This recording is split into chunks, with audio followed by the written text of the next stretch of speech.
Bom dia. Bom dia, gente. Bom dia. Bom dia, princesas. Tudo bom? Agora nós temos príncipes nos ouvindo. Bom dia para você também. Hoje que seja um dia abençoado sobre a sua vida. Amém? Hoje nós vamos falar sobre a parte financeira. Portas abertas para a limpeza financeira. Muito diferente, né? Geralmente a gente fala sobre finanças também, mas a gente nunca fala sobre faxina, né? Sobre limpeza na vida financeira. E ontem, quando eu estava estudando a esse respeito, eu fiquei muito feliz, eu fiquei muito alegre de mais uma vez poder experimentar o cuidado do Pai que nós temos, experimentar a presença do Senhor com um assunto tão às vezes ignorado pelo cristão, que é sobre a parte financeira. Querida, querido, a nossa vida financeira, ela tem sim que ser buscada diante do Senhor. E hoje nós vamos falar justamente a respeito disso, sobre portas abertas para a limpeza financeira. Hoje eu não vou ler o capítulo, tá? Porque são 3 capítulos e são 3 capítulos longos, que a gente vai ser baseado em 2 Crônicas, capítulos 29, 30 e 31. Por ser muito longo, eu não vou ler, tá bom? Mas eu destaquei alguns versículos que eu queria conversar com vocês. Então, no 29, versículo 1 diz assim, 2 Crônicas, capítulo 29, versículo 1, diz assim: A paz, querido, tudo bom? Seja bem-vindo. Diz assim, ó: Tinha Ezequias 25 anos de idade quando começou a reinar, e reinou 29 anos em Jerusalém. E era o nome da sua mãe Abia, filha de Zacarias.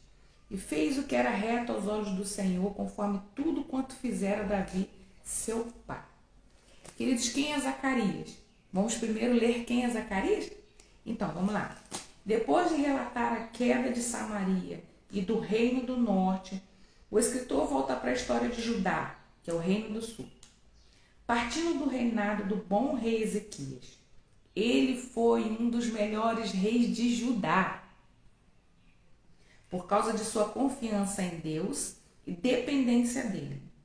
Ezequias confiava plenamente no Senhor, guardava seus mandamentos e exortava o povo a se desviar do pecado e voltar-se para Deus. No começo do seu reino, reparou e purificou a casa do Senhor, reintegrou os sacerdotes e levitas ao seu ministério e restaurou a celebração da festa da Páscoa. Esse foi Ezequias. Agora vamos lá, aonde está escrito isso, que Ezequias era confiando no Senhor, né? 2 Crônicas, deixa eu ver aqui onde é. Segunda Reis, capítulo 18. Olha o que diz aqui no versículo 5. No Senhor Deus de Israel confiou de maneira que depois dele não houve seu semelhante entre todos os reis de Judá, nem entre os que foram antes dele. Gente, confiar no Senhor de forma a ser colocado na palavra que antes dele não teve. Um rei assim, gente, era o rei, né? Era o rei. Então, com ele que a gente vai aprender alguns princípios. E aí, a primeira coisa que eu queria aqui enfatizar é 2 Crônicas, vamos voltar lá para o capítulo 29, tá?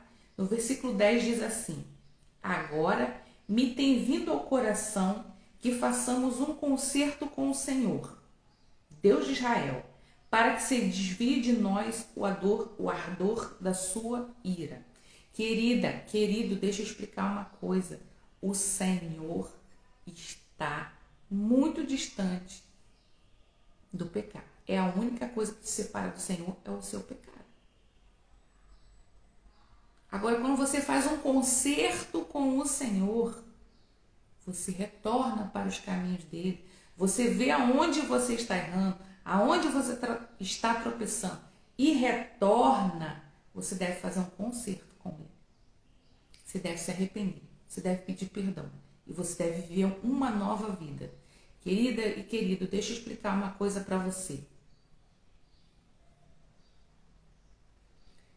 Arrependimento é uma vida de 180 graus e não de 360. Você dá meia volta no seu corpo e segue para o lado oposto de onde você estava indo. Isso é ter uma nova vida em Cristo. Então, um concerto com o Senhor é isso. É você se consertar, é você mudar a sua vida diante do Senhor. Eu costumo dizer, é uma aliança que você faz com ele. Ah, Patrícia, eu vou deixar de ser pecadora? Já falei aqui. Aquele que acha que não peca, por si só já está mentindo. Todos nós pecamos. Mas para o cristão, o pecado, você pecar tem que ser um acidente. E não todo dia você pecar. Todo dia você pecar. Não. Não é para você pecar todo dia.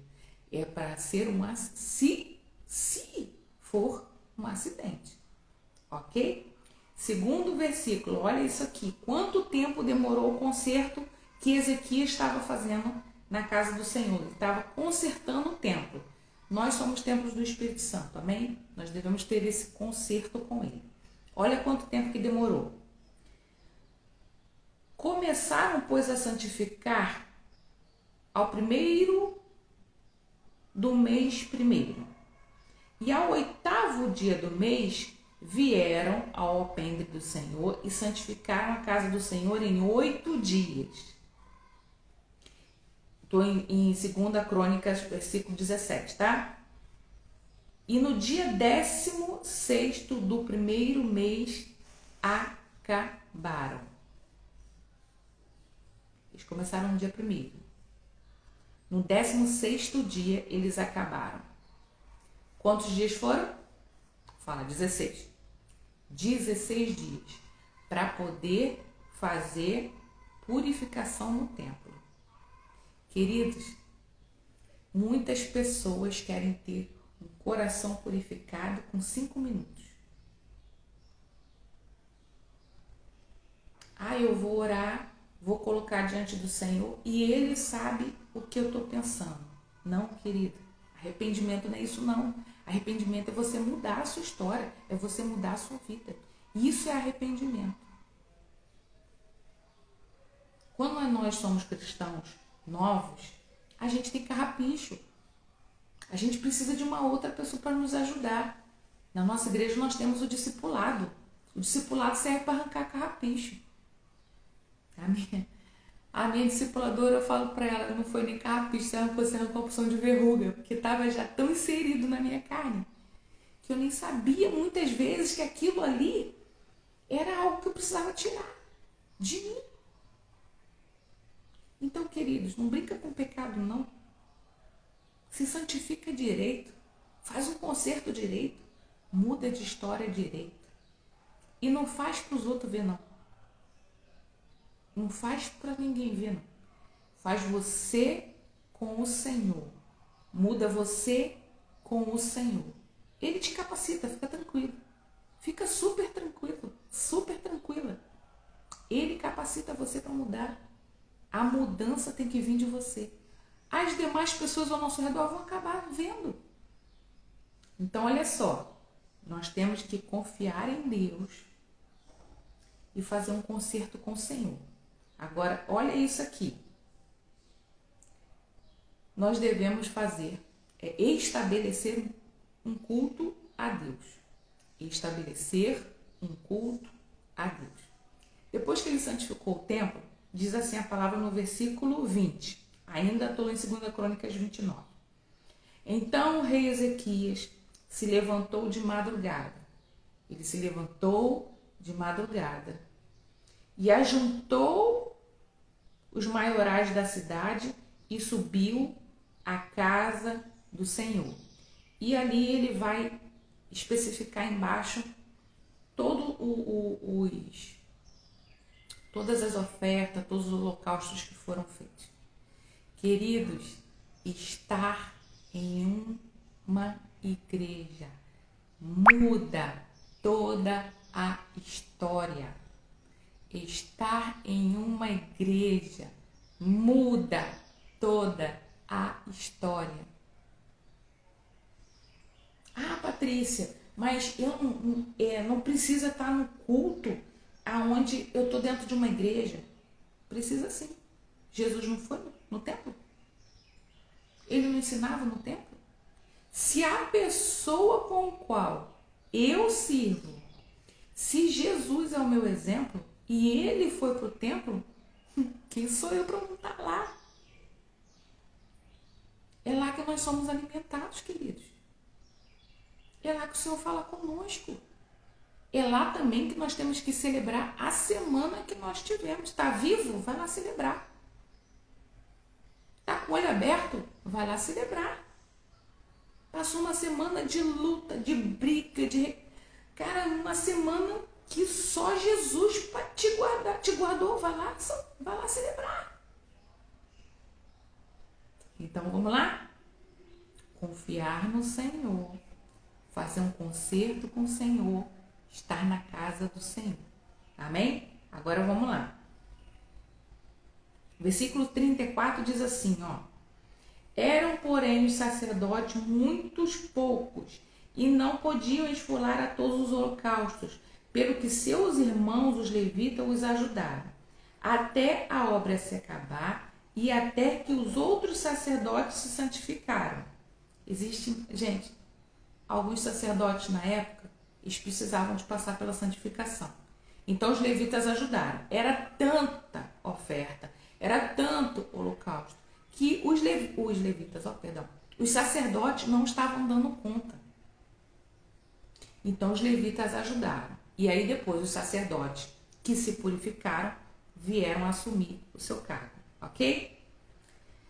Até a obra acabar e até que outros sacerdotes se santificaram. Porque os levitas foram mais retos de coração para se santificarem do que os sacerdotes. E houve também holocaustos em abundância, com a gordura das ofertas pacíficas e com as ofertas de vinho para os holocaustos. Assim se estabeleceu o ministério da casa do Senhor. O que você tem sacrificado para que a casa do Senhor se estabeleça? Para que o ministério do Senhor se estabeleça? Patrícia, eu tenho que dar dinheiro? Eu tenho que fazer alguma coisa? Tem. Tem. Oferta, dízimo, tem. Agora não é dar a sua oferta ou o seu dízimo sem nenhuma pretensão. Gente, eu gosto de Malaquias 3:10. Deixa eu abrir aqui, peraí, rapidinho. Deixa eu voltar. Ai, meu pai, só Jesus, né? Vamos lá. Vou abrir aqui Malaquias 3:10 para você entender como Deus é lindo e perfeito. Vamos achar Malaquias, né? A pessoa sabe que está escrito na Bíblia. Oséias, Joel, Amós, Zacarias, Malaquias. Malaquias 3, vamos ler lá. Olha só, nós vamos começar a ler a partir do versículo 7. Desde os dias de vossos pais, vos desviaste dos meus estatutos e não os guardaste. Tornai vós para mim. Querido, olha só. Ele está dizendo que aquele povo estava desviado dele. E ele falou, querido, volta para mim. Volta para mim. Diz o Senhor dos Exércitos. Mas vós dizei em que havemos de tornar? Roubará o homem a Deus? Todavia, Vós me roubais e dizeis em que te roubamos? Nos dízimos e nas ofertas alçadas. Quer dizer, querido, que quando você não dizima, você está roubando a quem? A mim? Está roubando a quem? Ao pastor? Está roubando a quem? A igreja? Não, está roubando ao Senhor, tá? Está roubando o dízimo, tá? Que é fidelidade. A oferta é semente. Aprende rápido. Se você quer ter vida abundante, aprenda a semear. E no lugar certo. Não é todo lugar que você deve semear, não. Mas tá, isso é uma outra história. Vamos voltar aqui para a Bíblia. Versículo 9. Com maldição sois amaldiçoados, porque me roubais a mim, vós toda a nação. Trazei todos os dízimos à casa do tesouro, para que haja mantimento na minha casa. E depois fazei prova de mim, diz o Senhor dos Exércitos. Queridos, o único texto que Deus diz que você pode fazer prova dele é aqui, ó, no dízimo. É aqui. Então, quando você entrega seu dízimo, você deve orar, deve agradecer. Mas se você desejar, faça a prova dele. É o único lugar que você pode fazer prova no seu dízimo. Então faça. Faça. Se lance um desafio. Não é afrontar o Senhor. Tô dando, sei lá, R$100, eu quero 1.000. Não mesmo. Porque como é linda a palavra do Senhor. Quando a gente coloca diante do Senhor o nosso coração, muda logo a história, não é verdade? Muda muito facilmente. Por quê? Porque quando você dá um coração grato, quando você chega lá com alegria para poder estar dizimando ou ofertando, Deus está olhando ali o seu coração com aquilo que você tem de bom. Senhor, cara, eu consegui. Deixa eu dar um testemunho aqui que aconteceu na época que eu era da Igreja Batista Atitude de Nova Iguaçu. Hoje nós estamos na Igreja Batista Atitude de Ipu, no Ceará. Ok? Olha o testemunho. Um rapaz pegou, estava num momento de ofertório, e ele falou, o que eu tenho é 5 centavos, Senhor. Gente, 5 centavos. E de verdade, ele não tinha outro dinheiro. Era 5 centavos. Ele pegou o envelope, botou os 5 centavos, e olha o que ele ouviu antes de levantar. Tu não tem vergonha, não, de ofertar 5 centavos? Ele olhou e falou assim, não tenho. Porque eu preciso do favor de Deus. Então, eu estou entregando aquilo que eu tenho. E aí, ele foi lá e entregou a oferta dele. Deixa eu te explicar. No mesmo dia à noite, isso foi de manhã, culto da manhã, no mesmo dia à noite, ele recebeu 2 ofertas de emprego. E ele pôde até escolher, né? Porque 2. 2 ofertas de emprego.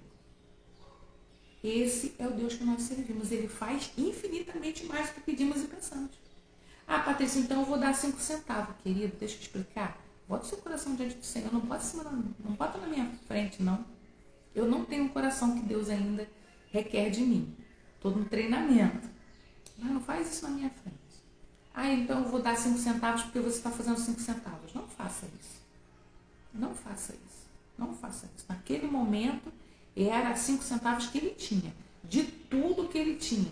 Ele tinha ido na igreja porque alguém foi buscar dependência financeira. Ele voltou para casa porque alguém foi levar dependência financeira. As coisas que ele tinha dentro de casa é porque alguém deu dependência financeira do outro. Quando ele colocou o coração dele diante do Senhor e ofertou, Deus honrou a fé dele.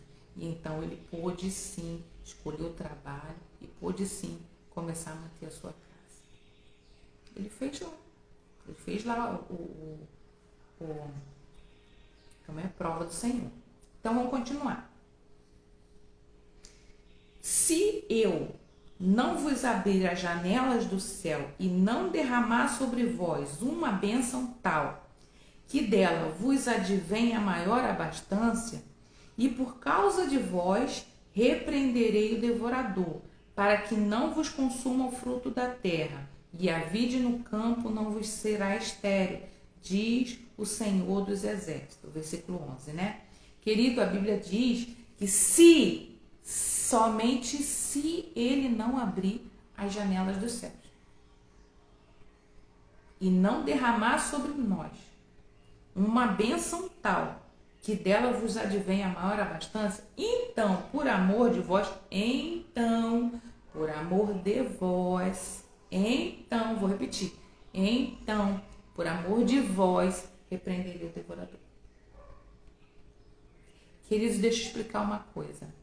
Você já viu qualquer janela sobre a face da terra? Todas as casas têm janela. Por mais simples que seja, tem a janela. Como você abre uma janela?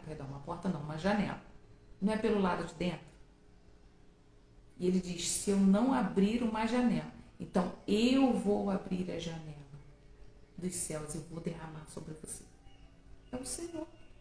É Ele quem está fazendo. Então vamos voltar para lá, que eu me empolguei. No capítulo 30, vamos lá, vamos voltar para 2 Crônicas, capítulo 30. Versículo 12 diz assim, ó. E em Judá esteve a mão de Deus, dando-lhes um só coração, para fazerem o mandado do rei e dos príncipes, conforme a palavra do Senhor. Ezequias estava chamando o povo para poder celebrar a Páscoa. Ele estava restaurando a Páscoa nesse momento. Então, olha só. E em Judá esteve a mão de Deus. Querida, a mão do Senhor está nas suas finanças? Você chama Ele diante do... Você coloca mesmo seus negócios diante do Senhor? Você coloca suas mãos, Senhor, eis aqui minhas mãos para eu trabalhar. Você faz isso? Faça isso. Porque eu tenho certeza absoluta e plena. Ele é fiel e justo. Amém? Então vamos lá. Versículo 18. Diz assim no finalzinho, ó.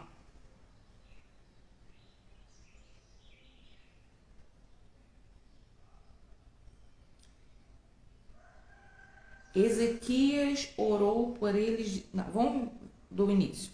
Porque uma multidão do povo, muitos de Efraim, Manassés, Isacar e Zebulon, não se tinham purificado, e contudo comeram a Páscoa, não como está escrito. Porém, Ezequias orou por eles, dizendo: O Senhor que é bom, faça reconciliação com aquele que tem preparado o coração para buscar ao Senhor Deus, o Deus de seus pais, ainda que não seja purificado segundo a purificação do santuário. E ouviu o Senhor a Ezequias e sarou o povo. Por que disso, queridos? Pelo simples fato de que naquele tempo eles estavam começando a reconstruir várias coisas. E porque eles estavam reconstruindo várias coisas na vida deles, muitos deles não entendiam como fazer, né? Como participar da Páscoa. E por isso, tá? Por isso que eles não tinham feito. Mas olha isso aqui. E ouviu o Senhor a Ezequias e sarou o povo. Gente, Deus nos ouve. Deus ouve a nossa oração. Ai, que delícia, que maravilha. A gente sabe que Deus nos ouve, sabe? Ele não é surdo, fica tranquilo. Mas quando Ele vem ali e confirma na palavra, é tão gostoso de sentir, né? Agora, olha só o versículo 26. E houve grande alegria em Jerusalém, porque desde os dias de Salomão, filho de Davi, rei de Israel, tal não houve em Jerusalém. Então os sacerdotes e levitas se levantaram e abençoaram o povo, e a sua voz foi ouvida, porque a sua oração chegou até a sua santa habitação, os céus. Queridos, ai, como é como é bom saber que nossas finanças, quando nós colocamos diante do Senhor, quando Ele nos ouve, traz essa alegria no nosso coração. Ai, gente, eu ontem estava pulando, tô pulando aqui de novo de alegria, de saber o que Deus faz. Ai, como Deus é bom, como Deus é bom. E Ele faz, Ele faz. Amém? Agora no capítulo 31, nós vamos ver, olha só, ouve só, gente, ouve isso, ouça. No capítulo 31, a partir do versículo 5, eles começaram a se dedicar à lei do Senhor. Olha o resultado. E depois que essa ordem se divulgou, os filhos de Israel trouxeram muitas primícias de trigo e de mosto e de azeite e de mel e de toda a novidade do campo. Também os dízimos de tudo trouxeram em abundância. Se eles trouxeram é porque eles foram abençoados. E os filhos de Israel e de Judá, que habitavam nas cidades de Judá, também trouxeram dízimo das vacas e das ovelhas, e dízimo das coisas sagradas que foram consagradas ao Senhor seu Deus, e fizeram muitos montões. No terceiro mês começaram a fazer os primeiros montões, e no sétimo mês acabaram, querido, do terceiro ao sétimo. 3, 4, 5, 6, 7, 5 meses. 5 meses ajuntando diante do Senhor, quer dizer, trazendo ao Senhor aquilo que era o dízimo. Vindo, pois, Ezequias os príncipes e vendo aqueles montões, bendisseram ao Senhor e ao seu povo de Israel. E perguntou Ezequias aos sacerdotes e aos levitas acerca daqueles montões. E Azarias, o sumo sacerdote da casa de Zadok, lhe falou, dizendo: desde que essa oferta se começou a trazer à casa do Senhor, houve o que comer e do que se fartar, e ainda sobejou em abundância, porque o Senhor abençoou o seu povo e sobejou com abundância. Queridos, Deus quer te abençoar com abundância. É assim o Deus que a gente serve. Ele nunca te dá somente aquilo que é pequeno diante dos seus olhos. É com abundância. É com abundância. E isso queima no meu coração de saber que Ele é o nosso Jeová, aquele que está, como é Jesus Cristo, a palavra até foi embora, o nosso provedor. Jesus, o nosso provedor. Deixa eu te explicar. Quando a gente consagra o nosso dízimo, quando a gente consagra a nossa oferta ao Senhor, eu tenho certeza absoluta e plena que Ele multiplica muitas vezes sobre nossas vidas. Muitas vezes sobre nossas vidas. Então, queridos, eu não sei se você, mas no finalzinho do ano passado nós tivemos um desafio. O desafio foi trazer uma oferta de gratidão. Se você não pôde levar, leve. Domingo agora, amanhã. Leve. Patrícia, eu não tenho. Então, ore ao Senhor, porque eu tenho certeza que no tempo oportuno você vai conseguir. Vamos lá, agora vamos fechar com chave de ouro aqui. E em toda obra que começou no serviço da casa de Deus e na lei e nos mandamentos, para buscar o seu Deus, com todo o seu coração o fez e prosperou. Este era o coração de Ezequias, o coração que nós temos que ter. Buscá-lo com todo o nosso coração e então vai prosperar. Gente, é muita promessa. É muita coisa linda que Deus faz. É muita coisa linda que Deus faz. Eu tenho certeza absoluta que no ano de 2024 nós estamos jejuando, nós estamos orando, nós estamos colocando diante do Senhor cada dia. Hoje nós estamos no dia 5, são 12. E hoje nós estamos jejuando até o meio-dia por portas abertas para a limpeza financeira. O que é isso, Patrícia? Quando você está afastado dos propósitos do Senhor, Você vai fazer o conserto. Você vai confiar. Você vai fazer o conserto. Você vai restabelecer o seu culto a Deus através do seu dízimo e da sua oferta. Nós vamos fazer o quê? Nós vamos experimentar a maior abastança na nossa casa. Eu também creio, gente. Eu também tenho que viver isso aqui. Aqui em Ipu. Aqui é uma realidade totalmente diferente da minha aí no Rio de Janeiro. Então eu tenho certeza que em dezembro eu vou poder testemunhar. Eu espero que você também creia que você em dezembro... Acho que antes de dezembro. Dezembro vai ser... Tá datado para mim, né? Testemunhar a respeito dos 12 dias de oração e jejum. Mas se você tem, querido, testemunhe aquilo que Deus fez na sua vida. Testemunhe. O testemunho, ele arrasta pessoas para o Senhor. Não é para mim, para você, é para o Senhor. Amém? Então vamos orar, vamos declarar aquilo a respeito dessas coisas sobre nossas vidas. Meio-dia, entregue o seu jejum, coloque diante do Senhor sua vida financeira de 2024. Comece a semear. Comece a semear. Comece a semear. Deixa eu ver, eu tenho uma oração aqui. Eu vou fazer primeiro uma declaração. Deixa eu ver se eu acho aqui. Achei. Eu tenho uma oração, gente, que eu copiei de um pastor que foi na nossa igreja. Não me pergunta o nome dele, ele é da nossa igreja. Mas eu nunca sei o nome do moço. Me perdoa, tá, pastor? Me desculpa. Mas ele é pastor da nossa igreja, tá, gente? Da sede, ele é da sede. Então, nós vamos fazer primeiro a declaração e depois a oração junto comigo, tá bom? Vamos lá, então. Eu abro as portas para um novo tempo. Farei o que é reto diante do Senhor. Estarei no templo me santificando e consagrando as minhas ofertas, pois sei que buscando em primeiro lugar o reino e a justiça de Deus, todas as demais coisas nos serão acrescentadas.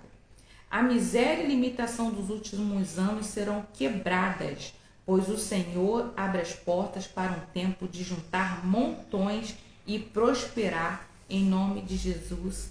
Amém. Vamos orar. Obrigado, Senhor, por atender às minhas necessidades, para que eu tenha mais do que o suficiente para adorar ao reino e promover o Evangelho de Jesus. Senhor, nós declaramos, nós entregamos a Ti essa declaração profética que fizemos. As ofertas que colocaremos diante do Teu altar, elas não estão aqui diante de um palco, eles não vão estar diante de uma pessoa, não vai estar em cima, na frente de um pastor para ver, ou irmão para saber. Mas elas estarão diante do Teu altar. Elas estarão diante do Senhor. Elas serão uma demonstração do nosso amor. Elas serão a demonstração da nossa gratidão, da nossa generosidade. Porque primeiro o Senhor nos deu. Cremos em Ti, Senhor. Cremos que o tempo da abundância está chegando. Cremos que a restauração de todas as coisas está chegando. Nos prepare, Senhor, porque para grandes projetos, grande fidelidade é exigida. Então, Deus, que nesse lugar possa se achar fidelidade em nós, em nosso coração. Possa se achar generosidade. Porque para com os fiéis te mostra fiel. Para com os generosos, tu te mostras generoso. E nós queremos viver algo novo e sobrenatural nessa área da nossa vida também. No nome de Jesus nós te oramos. Amém, amém e amém. Amém, princesas. Amém, príncipes. Muito obrigado por esse tempo que nós estivemos juntos. Amanhã nós continuamos. Amanhã, 7h14 da manhã, nós estaremos juntos novamente. Uma nova porta. Meio-dia, entregue seu jejum, crendo e com o coração como Ezequias. Com o coração crente, cristão. Daquele que a fé superabunda em nosso coração. Amém? Um grande beijo. Deus abençoe vocês. Tenham um dia abençoado e próspero.